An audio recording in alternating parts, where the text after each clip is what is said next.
Well, now let's bring in CBS 2 investigator Dave Savini, who's been looking at Hodgkinson's actions before today's shooting. So, Dave, what have you found? Erica, we know he was very public about his disdain for the president. So why did he go from writing letters to the editor of his local newspaper and Facebook posts calling Trump a traitor to opening fire on members of Congress? What made the 66-year-old man snap? The real estate appraiser and home inspector spent most of his life in the relatively quiet and rural Midwestern town of Belleville, Illinois, before heading east to carry out today's shooting.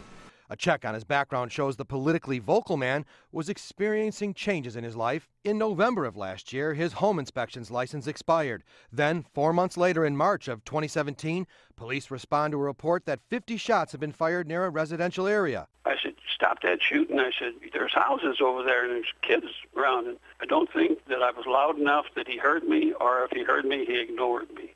Police found the shooter to be Hodgkinson, armed with a hunting rifle. They took no action because he had a valid FOID card.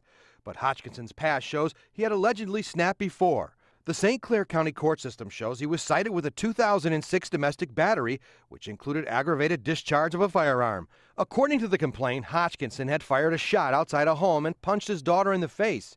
He allegedly grabbed her by the hair, hitting her and throwing her around a bedroom.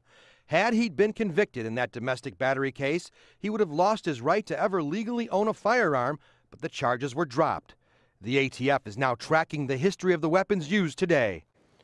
What is also odd is that Hodgkinson reportedly said he was ready to return home soon and that he missed his dog.